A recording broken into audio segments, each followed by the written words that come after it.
Hey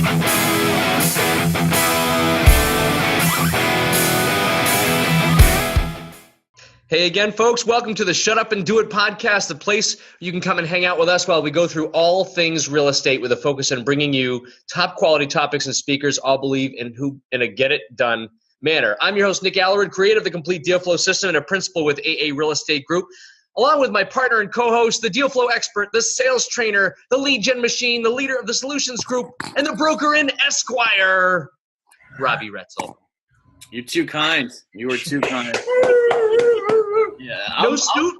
You said you'd wear a suit next time I built you up like that.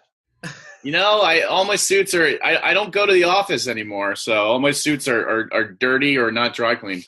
I have no reason to wear them. That's fair. I love that. That's awesome. That's cool. I'm very excited for today's podcast, though. I got to tell you, you and I have known this guy for a long time. Systems, niches, the inherited property master, Joe T. I love it. Joe, thanks for joining us, man. Oh, you're welcome. It's an honor. It's an honor for sure. That's awesome. Why don't you start, Joe, telling us, why real estate? And tell it your background. You have a pretty extensive, very diverse background from what I recall. Yeah, funny enough, I had one of those things pop up in Facebook today. Your Facebook, history thing. Yeah, right. Today, I opened a yoga studio. So we went from yoga studio owner to inherited property expert, right, in 5 years. So, so there's basically quite a bit of diversity. It basically came down just to, keep it semi-quick is I bought my first multifamily when I was 21.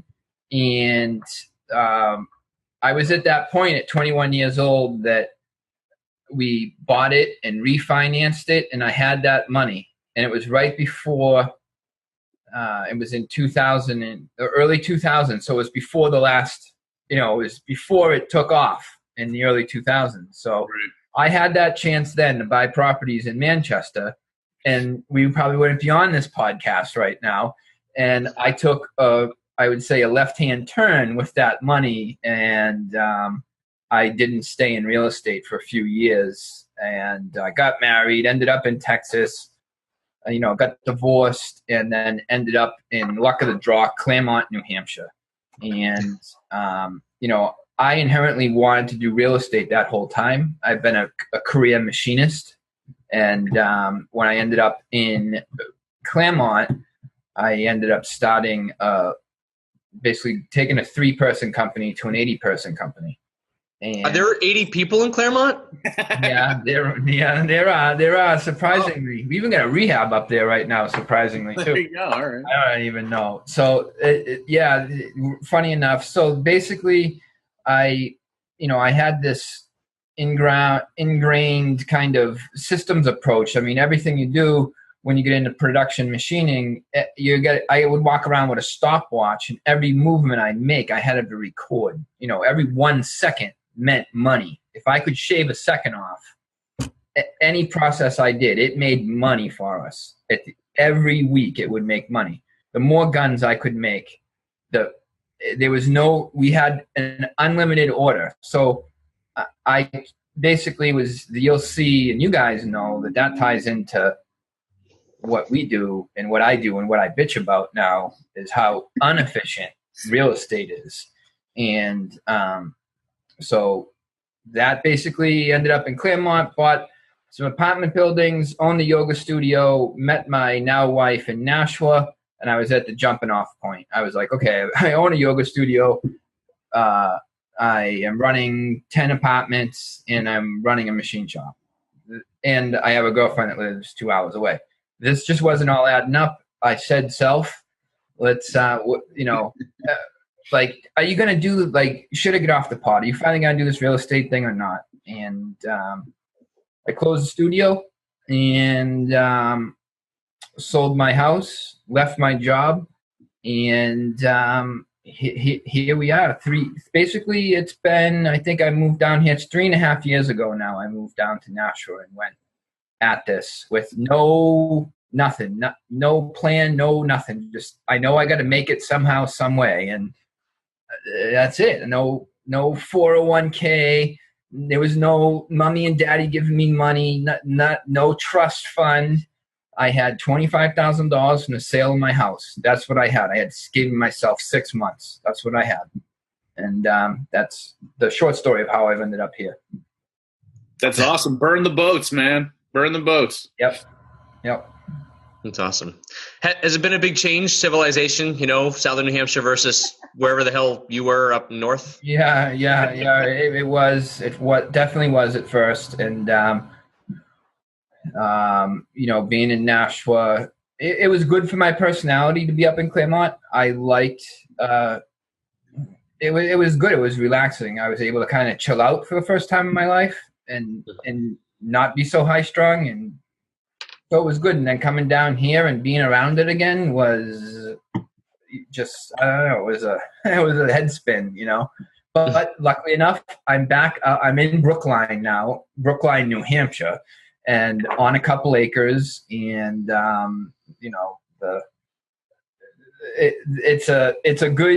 it's a good medium ground, for me, where I'm in the woods, but I'm half an hour from my office. So that's great, man. Yeah. When you obviously feel that your machinist background gave you a solid leg up, you think, in your real estate business? Yeah. I don't think knowing that how much I had to overcome building a 3-person company to an 80-person company, and all those hurdles that I had to basically overcome, either it be personnel, hiring, firing, production goals, all that stuff. If I didn't do that, I don't think I would have jumped. Because I said, it wasn't like, okay, I'm just going to make this decision. It was not easy. I was scared the daylights out of me to leave my full-time job. That's all I knew. I mean, but I said, wait a minute, I did this incredible, for me it was incredible, thing that no one else did. I was able to do that. Why can't I go do it for myself? And that portion of it tied in. And then it also ties in from a production machining standpoint of efficiencies and, as you guys know, CRM management and whatnot. Mm-hmm. That's awesome. Wow. What was your biggest challenge as you got started? So you came down to Nashua, you basically you had a reset button, right? Yep. You're going to make this work somehow. What were your next steps, man? Like, how did you get in the game? Yeah. Basically, I had been exposed to RIAs back in the day, and, so I was kind of puttering around those, trying to meet some people, knowing I needed help. I don't even know, man. I just kept digging around, trying to figure out what other people were doing, and seeing what they weren't doing was probably my biggest indicator. Was I knew that inventory was short. Even 3 years ago, inventory was short. Guys were looking for deals. So I was like, all right, there's no sense in being anywhere else except for finding deals. That's the end of the story for me. That's where I need to be. And I thought that's where I would be, but at that time and early on, I think many wholesalers, $5,000 a hit for me wasn't going to do it. It's not. I didn't have the scale. I didn't have systems in place. It wasn't going to happen. So I just kind of, I don't know, poked around. I met you. I'll go into that once you question me there. I'll open that can of worms up, and I don't even know. I just kept driving forward and trying to meet people that I trusted. There are a lot of people in this business that will prey on newbies, prey on wholesalers. And I saw them right away. And I had to turn away some big developers that I thought could have changed my path, and said that you guys aren't interested in helping Joe. You're interested in helping you, and off my back. I might as well go back to being a machinist again. You know what I mean? So that wasn't going to work. I needed to have a bigger, just because I had nothing at the moment doesn't mean that I didn't bring stuff to the table. So that was probably one of the biggest hurdles, was making those initial relationships. And that's what changed it. I can't emphasize the point enough about staying away from people that don't know what they're doing in this business, and finding people who are really truly doing it and want to give you as much as they can of the equity slice.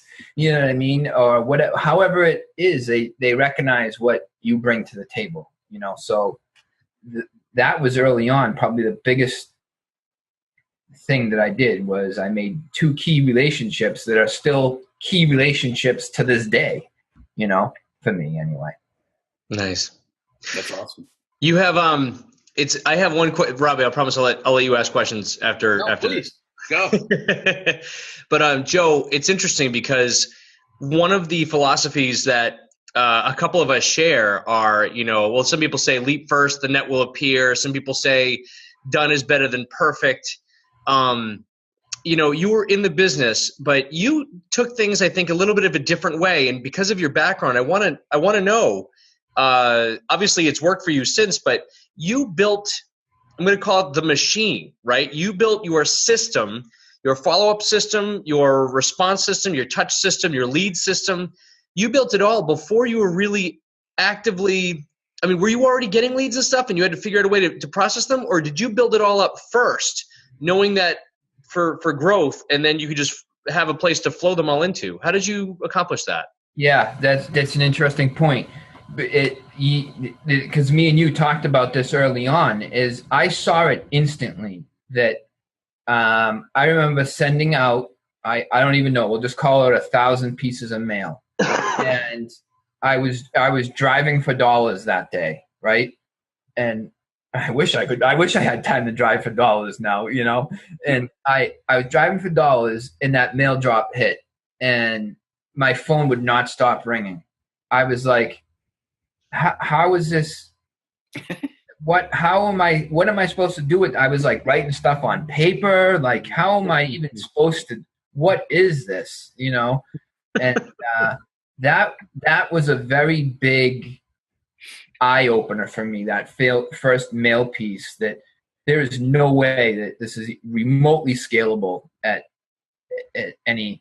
So I started to see what systems were out there, hunting around for.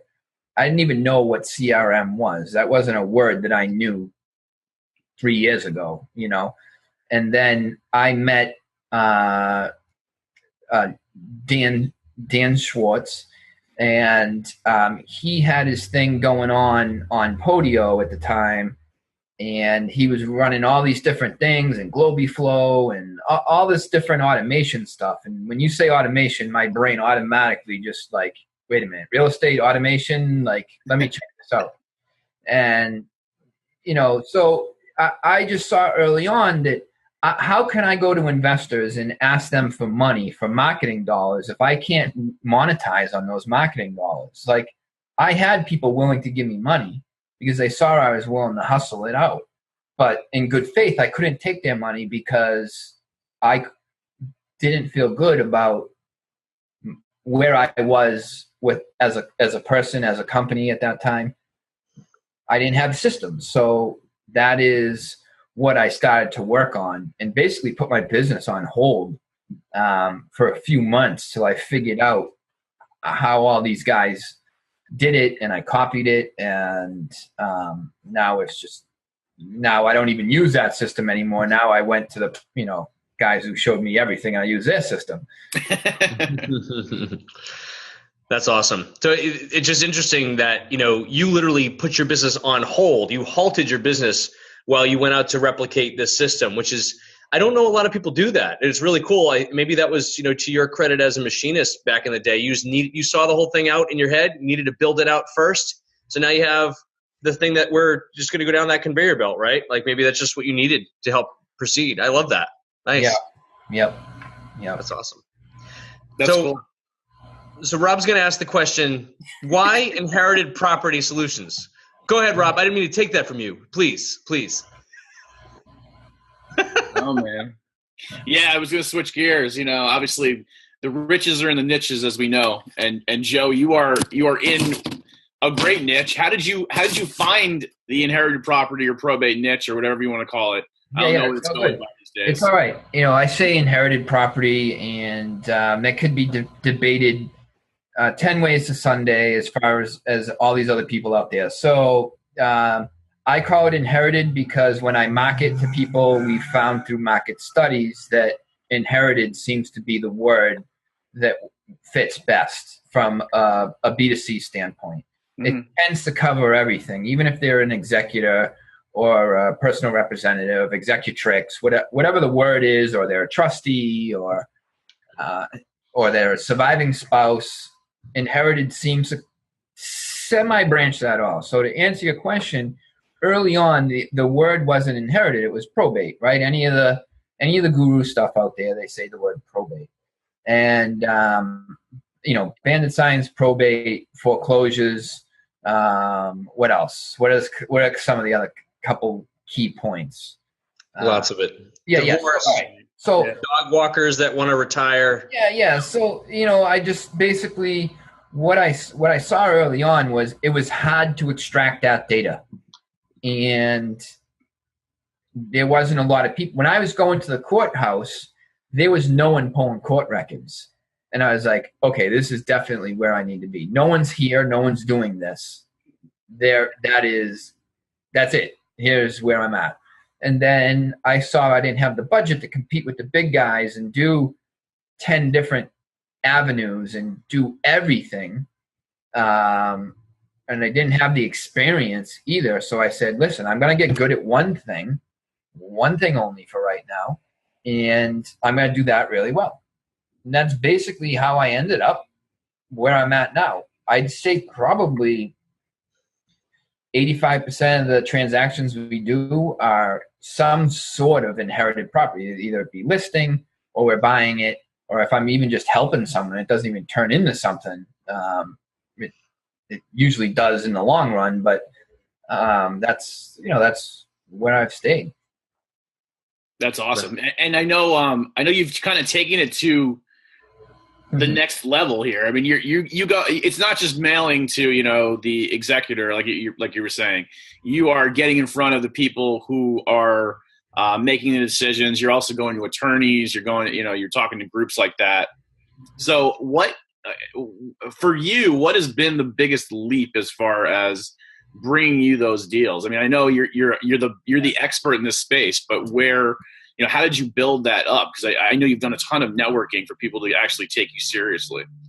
Yeah, that's fortunate enough is, my wife that runs her own company, Snowbird Creatives, came from a background of heavy branding, large marketing at a multi-billion-dollar company, right? Branding. I don't think as investors and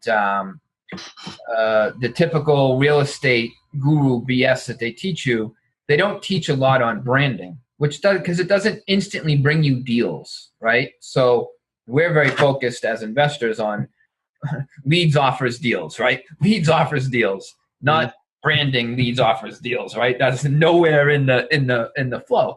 But what separated me, and I've had many arguments with her, is like, I can stick up a bandit sign that says I buy houses cash, and I'm going to get deals in the door. So you can take your branding and stuff it, So wait, you just got married recently? Is that right? Yeah. So I might not have said that. At least more than 5 times anyway. So it was. But now, as I can remain semi-open-minded sometimes, because I think as entrepreneurs we just need to put our blinders on and go, regardless of what everybody else and their brother is telling us. You just need to friggin' make a decision and go with it. And that's how I built a company from 3 to 80. I didn't care what everybody else said. I made a decision. This is what we're doing. Go, execute. I will then adjust from as I go, So basically that's what's ended up happening as we've gone, is now I'm seeing, okay, move, keep keep zigging and zagging to get to that end game. And branding has brought me there because now we've legit have a company with an office space, with a partner, with marketing, with an agent, with a broker coming on. There's just a bunch of, and you would have asked me this stuff a while ago, I would have been like, this is even possible? And that all came from trying to build actually a company that wants to actually help people and provide solutions to them. Because there's so many questions that come up that people have in this space, either it be Medicaid, Medicare. There's so much beyond the typical guru stuff that people have questions for that you should know how to answer. And when you do, you close. You do the short sale thing. This isn't anything you don't know. So am I on track with you, Rob, answering that? No, absolutely. No, absolutely. And I think the most important thing you said was make a decision and execute, right? Because you can spend so much time just analyzing and then zig and zag, like you're saying, you stay nimble, right? You got to, you go in one direction, it doesn't work. At least you're moving. You can now you failed in that direction. You move it to a different direction. At least you know where to go and what works and what doesn't, right? Yeah, I mean, it's easy to say that too. And again, I'm always at this crossroads. Like I can't even describe. We quadrupled our marketing budget this year in 2018 with and not just random stuff. We actually had many business meetings at the end of 2017, the beginning of 2018, and studying leads. And through our CRM, we could see KPIs, what our leads were coming from. To make those jumps aren't, for me, easy because I need to make a living off of this as well and grow a company and have a partner and pay for professional marketing. We're not talking $5 an hour in the Philippines or going to Fiverr to get stuff done. We're talking professional stuff. You pay. But the results are where I'm at today is, I don't think there's too many people in our space that can talk, at least in our two states as investors, can talk probates or inherited property. You're the man, Joe. That's what we do. Call and I'll, whatever it is, So. The other thing you mentioned, which I felt was really, really key. You mentioned that, hey, you're just the guy to call now, even if you can't get a deal immediately. Right. So we're in that same boat. We decided to move our branding, not necessarily the short sale stuff, but 10 years ago to say, we're not just here to put a cash offer in your house, right? What else can we do to help you out? Like what position are you in and how can we help you? Even if we can't buy, we still can help. Right. Yep. And if you position yourself as in that service mindset, I really feel like that propels anyone ahead of everybody else out there that just took a course and wants to get leads and close them. Take the offer or no, all right, I'm out. Next deal. So that's awesome. I can't even begin to go down that road of I have so many examples of how that's worked, of helping people, and I have some awesome video testimonials or just testimonials. I have business examples of how that has panned out in the end. Even now that we have follow-ups built in, now I'm following up with these people, right? So something I helped them with, I stay in touch. And I know they're going to sell the house. It's just a matter of it wasn't at that moment, and it wasn't at what I wanted it to be. It's on their terms, and now I've helped them, and I've given them free information. I want to be the Google of inherited property. That's what I want to be, really. Because, right? So that's what I want. That's really, truly what I model Google's business. I want that. I want to be the authority and the information source. So you were a little taken aback because you realized real estate was not automatable, if that's a word. I just made that word up, but we'll see. It's good. I like it. So you were taken aback by that. And I have to ask you, now that you've kind of got your whole system set up and in place and you're actively putting people together, what's been your most challenging part of that? And step A, B, and C maybe of that, if you're willing to share how you have scaled. Have you tried to make this, a system? Yeah, for sure. It is painful painful. And hiring, it's another expense, right? If I got to hire someone, to me, it's another precipice I have to jump off of again, where I got to hire someone now. Now there's more money coming out of the bank account. That means I need to take in more deals to cover that. I got to grow the system even further beyond what it is. So it's just, it's for some reason I could hire machinists. I don't know what it is. I could hire and grow machinists, and I knew the ins and outs. For some reason, with this business, it is absolutely torture to get key people who want to work and that realize that if I'm paying you up front now and I don't get paid till the end, shut up and do some work. If not, come join me and get paid on the back, and I'll pay you a little bit more money. Right? Exactly. It's so, don't tell me how to do things if you're getting paid on the front. Just shut up and do it. If you want to give me advice, then you come with me on the backside and you get paid when all said and done. So that's not easy for a lot of people to digest. And I just don't know, man. It's a big crossroads we're at right now. Of I've had to fire my own family that I knew I was going to fire early on. Even I hired an office manager that fell through. It's right now. We run the Investor Fuse system, and they teach office manager, lead acquisition, disposition, and I see it now. I would have never known early on about all these different fields, but just with the amount of leads that come in, you need to have someone going out and doing acquisitions. You need to have someone doing dispositions of things. You need to have an office manager when the 10 goddamn emails come in today from an agent that can't get into a showing, the house didn't appraise, piece of paperwork didn't come in. I mean, you have to respond to that stuff, or you get a bad reputation as a professional. So it's cumbersome, and it is the biggest. It is nothing to do with money right now to grow the business. It is. I have been told by Dan specifically that my biggest hurdle right now is me. I am in the way of me growing the company. And I have a partner to answer to too. And so don't get me wrong. But usually I'm able to coax him into if I have the idea. So that's it. I am the problem.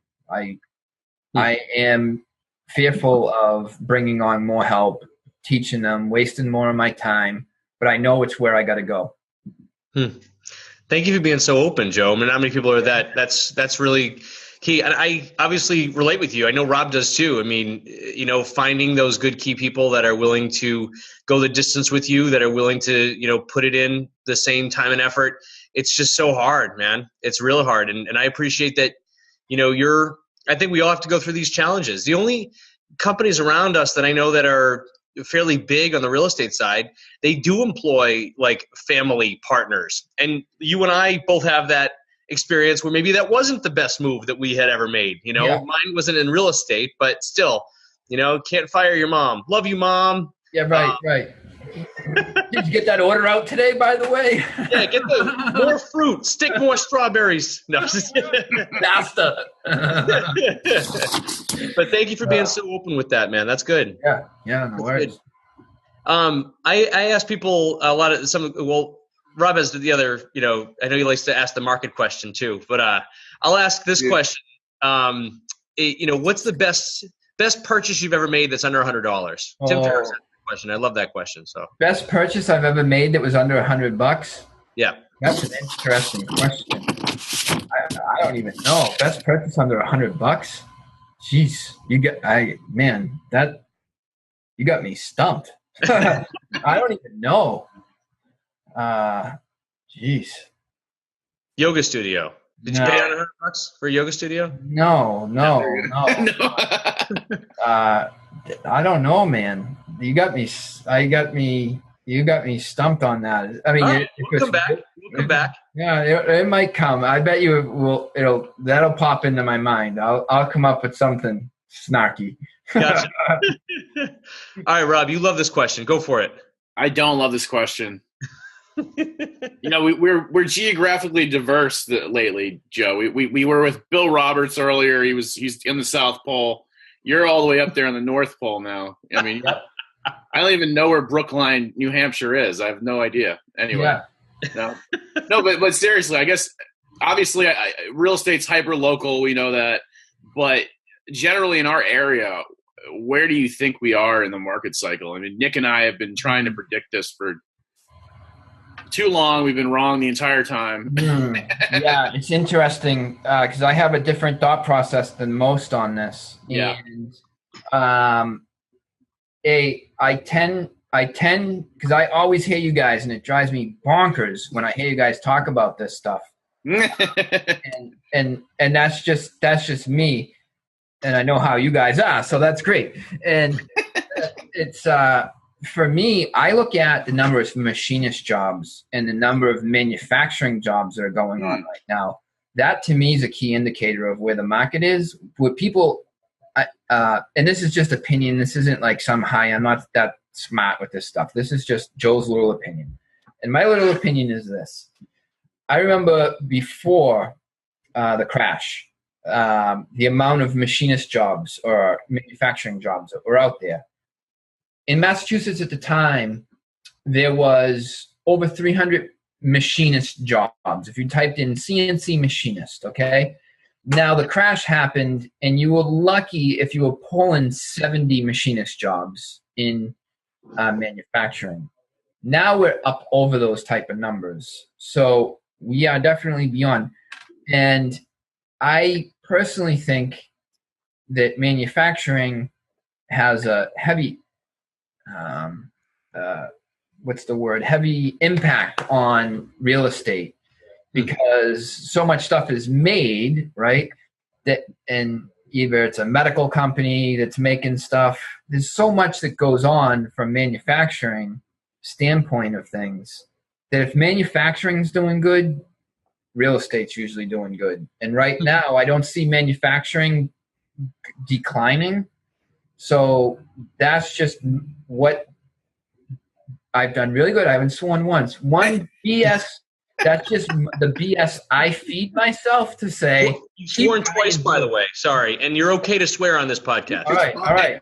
Damn. All right. So, that's just what I tell myself anyway. I just look at it from that standpoint. That manufacturing is strong right now. And I hope things continue along what we're doing, because it's everywhere I go, stuff's getting built. There's cars everywhere. It's I don't know. That's just my opinion on stuff. No, that's cool. That's great. I mean, that's the most unique answer I think we've had. What you're looking at as far as the indicators for that. So that's cool. That is cool. All right, purchase, Joe. Think hard. Best purchase. If you can't think of that, just how about something that you invested in? Best purchase, man, oh man, I gotta tell you two quick ones, because I wanted to allude to this, but I got away from it. The best ones I made, first of all, was a $14,000 duplex in Lowell that we picked up. Okay, Lowell? In Lowell, good old Lowell, Mass. Okay, $14,000. $14,000, man. Right, my partner thought I was smoking when I called them and said, "Hey, listen, they'll sell it to us for $50." It was when we ended up happening. I think we ended up talking them down. We ended up showing up and talking them down like $3,000, right?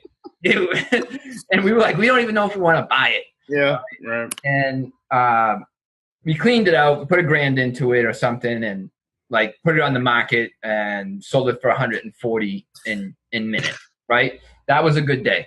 The second one was, now here I alluded to this, was key relationships, and Nick was a key relationship early on, and still is one of the two key relationships I mentioned. Yep. I don't develop a lot of flipper relationships. You guys are you're the second relationship that I have. So that being the case, early on, I did pay Nick to help with some training and consulting and taking a look at stuff and whatever that was. And I didn't quite go into the whole program with them. It's just I'm not that kind of guy. And but I just needed someone to like put it to me straight that and look out for my best interest. That's what it was that Nick did early on, was he looked out for my best interest.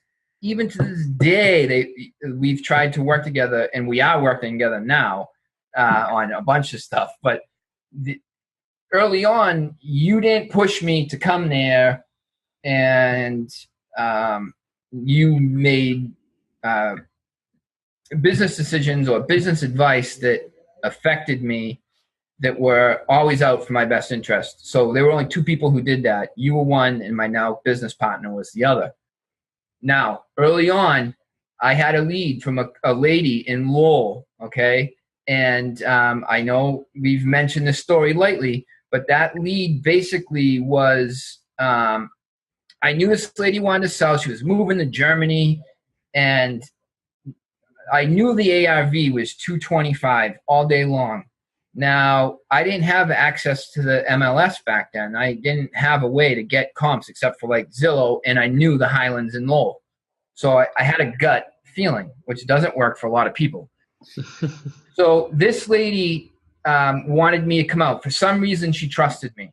And I love you, bro, but we also have less than 45 seconds. So keep going. Right. Bottom line, Nick showed up at that first deal and didn't buy it. In turn, my now partner bought it with me, and we made $100,000 on that. But what Nick did do was show up with Megan, and that got me the credibility I needed to make that happen. Oh, Meg the attorney, yeah. Megan and you showed up, and that lady loved me, and it built me the credibility because you had a lower offer, and it didn't work at that moment. A month later, she called me back. We bought it. And 2 weeks later, we had an offer for $100,000 over what we bought it for. Awesome. Joe, you're the best, man. Thanks for sharing that story.